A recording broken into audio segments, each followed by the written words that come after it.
साधारण को असाधारण बनने में वक्त लगता है।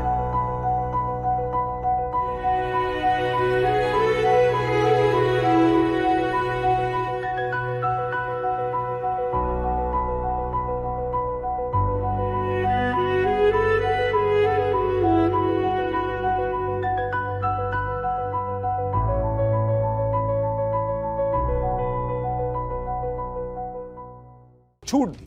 किसने आतंकवाद से लड़ने पर पॉलिटिकल विल दिखाया, किसके अंदर आतंकवाद से लड़ने की इच्छा शक्ति नहीं थी। राहुल गांधी ने कल कहा था कि क्या आतंकवाद की कोई घटना होगी तो युद्ध छेड़ दिया जाएगा। क्या क्यों नहीं छेड़ा जाएगा बॉस?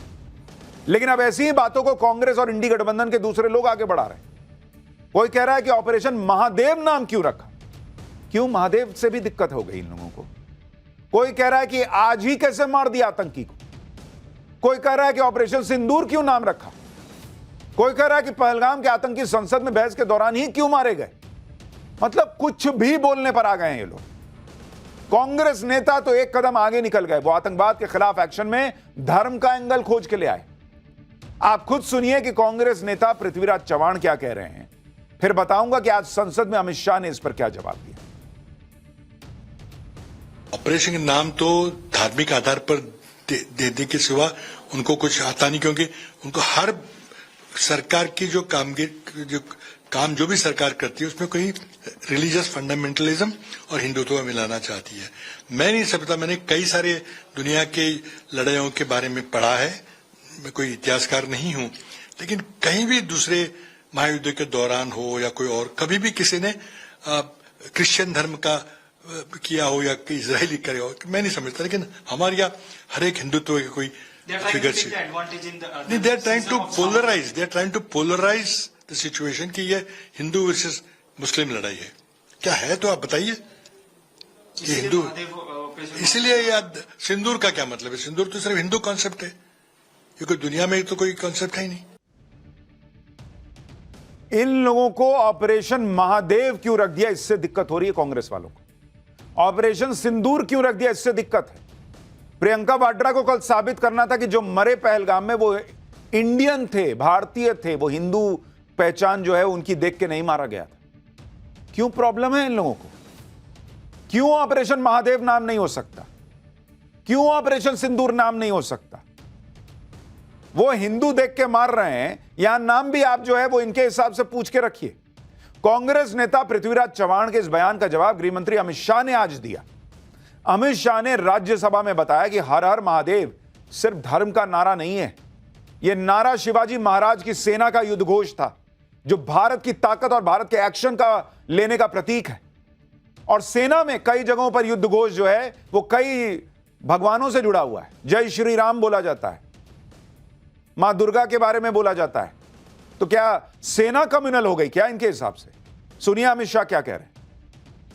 पृथ्वीराज चव्हाण साहब का इंटरव्यू आ गया, उन्होंने कहा ऑपरेशन का नाम धर्म के आधार पर रखने के अलावा इनको कुछ नहीं आता है। उनको मालूम नहीं है हर हर महादेव सिर्फ धर्म का नारा नहीं है। शिवाजी महाराज ने जो मुगलों के खिलाफ लड़ाई लड़ी, स्वतंत्रता की लड़ाई लड़ी, और शिवाजी महाराज की सेना का युद्ध घोष था हर हर महादेव। और ये प्रतीक है, ये प्रतीक है हर प्रकार के भारत पर के हमले का, भारत की संप्रभुता पर हमले का और भारत की सीमाओं पर अतिक्रमण के जवाब देने का।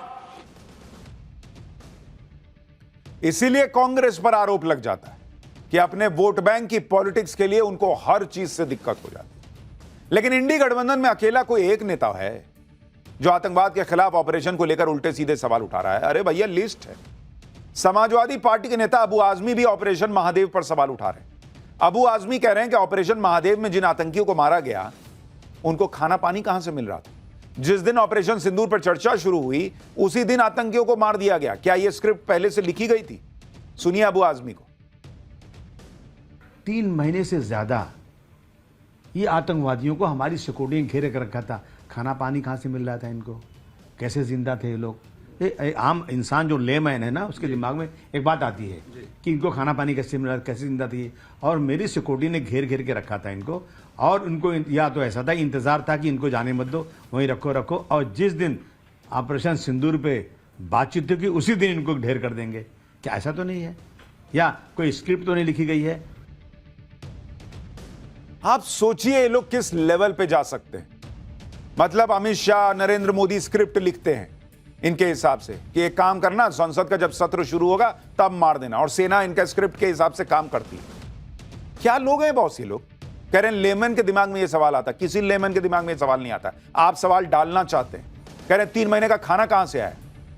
आतंकवादी जब ऐसी घटना करने निकलते हैं तो 3 महीना क्या, कई बार वो बर्फीले रास्ते से आते हैं ना, तो 4-4 महीने का खाना लेके चलते हैं, और वहां ठूस ठूस के बिरयानी नहीं खाते हैं, सर्वाइव करने के लिए खाना खाते हैं। जो मारे गए उनका जरा चेहरा देख लीजिए, चूसे हुए आम जैसा चेहरा था।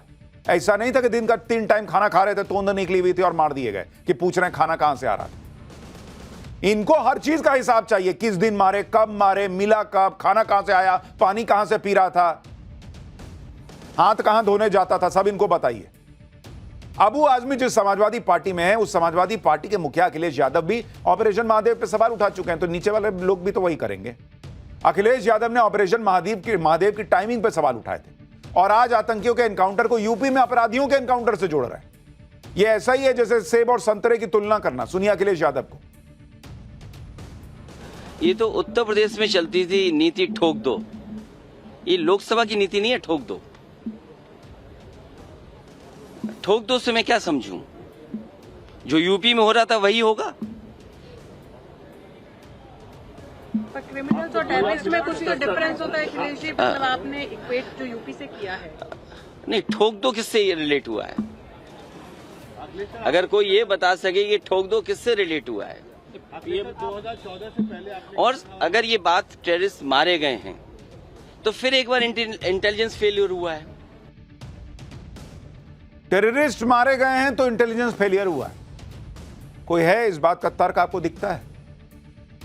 पहले इन्होंने कहा कि ऑपरेशन सिंदूर किया, वो सफल नहीं हो रहा है ढंग से इनके हिसाब से। उसके बाद कहे कि अच्छा ऑपरेशन सिंदूर तो कर दिया, पहलगाम के आतंकी अब तक क्यों नहीं मारे, मार दिए तो फलाना दिन ही क्यों मारे। और अब कह रहे हैं कि भाई ठोक दिया। ठोक दो का क्या मतलब? क्यों ठोक दिया तो आपको क्या दिक्कत? आतंकी ठोक दिए गए, उनका माथा फोड़ दिया गया, खोपड़ी खोल दी गई, इससे आपको क्या दिक्कत हो रही है भाई? ठोक दिया, जमीन में गाड़ दिया, कुछ भी किया, आपको दिक्कत क्या है? भारतीय के तौर पे तो आपको खुश होना चाहिए कि जिन 3 लोगों ने हिंदू धर्म हो के हो नहीं हो पूछ के मारा, भारतीयों को मारा, हिंदुओं को मारा, उनको जो है ऊपर भेज दिया गया। ठोक दो, उससे भी दिक्कत है। ऑपरेशन सिंदूर पर इंडी गठबंधन के नेताओं में जैसे अतरंगी बयान देने की होड़ लगी थी। समाजवादी पार्टी में तो भाई एक से एक हैं, जया बच्चन सांसद हैं, कह रही हैं कि ऑपरेशन का नाम ऑपरेशन सिंदूर क्यों रखा? सिंदूर तो उजड़ गया था, तो ये नाम क्यों रखा? सुनिए एक बार इनको। ये नाम सिंदूर दिया क्यों? सिंदूर तो उजड़ गया लोगों का, जो मारे गए, जिनकी पत्नियां रह गईं। ये नाम सिंदूर दिया क्यों? सिंदूर तो उजड़ गया लोगों का, जो मारे गए, जिनकी पत्नियां रह गईं। इन लोगों को हर चीज से दिक्कत है बॉस। ऑपरेशन सिंदूर क्यों नाम दिया? क्योंकि सिंदूर तो उजड़ गया था। अरे उसी सिंदूर का बदला लेने के लिए ऑपरेशन सिंदूर लॉन्च हुआ बॉस, जिसको उजाड़ा गया था। यह कौन सा रॉकेट साइंस है समझना? विपक्ष ऑपरेशन महादेव, ऑपरेशन सिंदूर के नाम तक पे सवाल उठाने पर आ गया है, और ऑपरेशन के दौरान हुए एक्शन पर तो संदेह जता ही रहा था। उधर आज सेना ने एक और ऑपरेशन कर दिया। इस ऑपरेशन का नाम है ऑपरेशन शिव शक्ति। सेना ने पुंछ जिले में कल रात एक बड़ा ऑपरेशन किया। ऑपरेशन में घुसपैठ करने वाले 2 आतंकियों को ढेर कर दिया गया। ये आतंकी अंधेरे का फायदा उठाकर घुसपैठ की कोशिश कर रहे थे। सेना को पहले से इनपुट मिल गया था, सेना ने जबरदस्त ऑपरेशन किया। दोनों आतंकियों के लश्कर तैयबा से जुड़े होने की आशंका है। सेना के अलावा जम्मू कश्मीर पुलिस भी इस ऑपरेशन में शामिल थी। इतना ही नहीं, भारत में आतंकियों और उनके इकोसिस्टम, उनके स्लीपर सेल्स के खिलाफ किस तरह से एक्शन होता जा रहा है, उसकी ताजा तस्वीर आपको दिखाता हूं। गुजरात एटीएस ने बेंगलुरु से शमा परवीन नाम की महिला को गिरफ्तार किया है, जिस पर आरोप है कि वो भारत में अल कायदा का, वो ओसामा बिन लादेन वाला अल कायदा, उसका टेरर मॉड्यूल भारत में चला रही थी। गुजरात में कुछ दिनों पहले एटीएस ने अलकायदा मॉड्यूल के 4 आतंकियों को गिरफ्तार किया था। उन्हीं की निशानदेही पर शमा परवीन को अरेस्ट किया गया है। शमा अलकायदा भारत में आतंकियों का स्लीपर सेल और उनके मददगारों को तैयार करने में जुटा हुआ था, जिनका भारत के खिलाफ अभियान चलाने से लेकर आतंकी हमलों में इस्तेमाल किया जाना था। शमा परवीन की गिरफ्तारी से कई और खुलासे हुए। नौजवानों को अपने पाले में लाने के लिए आतंकी नेटवर्क AQIS यानी अलकायदा इन इंडियन सबकॉन्टिनेंट महिलाओं का इस्तेमाल कर रहा है। खास तौर से बुर्का स्लीपर सेल तैयार करने में जुटा है, जिनके लिए पुलिस और खुफिया एजेंसियों की नजर से बचना कई मायनों में आसान है।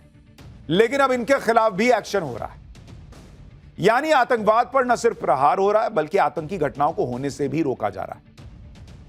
और इसलिए आज आपको 2014 से पहले का माहौल याद करना चाहिए बॉस। उत्तर से लेकर दक्षिण और पूरब से लेकर पश्चिम तक आतंकी हमले होते थे। हमलों की पूरी लिस्ट है। 2 अक्टूबर 2004 को नागालैंड के दीमापुर में धमाका होता। रेलवे स्टेशन और बाजार में 2 धमाके हुए, 30 लोग मारे गए। 25 अगस्त 2007 हैदराबाद में 2 धमाके हुए, 42 लोग मारे गए। 11 जुलाई 2006 मुंबई की लोकल ट्रेन में सीरियल ब्लास्ट धमाकों में 209 लोग मारे गए। 26 जुलाई 2008 अहमदाबाद में 21 सीरियल ब्लास्ट धमाकों में 56 लोग मारे गए। 13 मई 2008 जयपुर में 9 सीरियल ब्लास्ट हुए, 71 लोगों की जान गई। 29 अक्टूबर 2005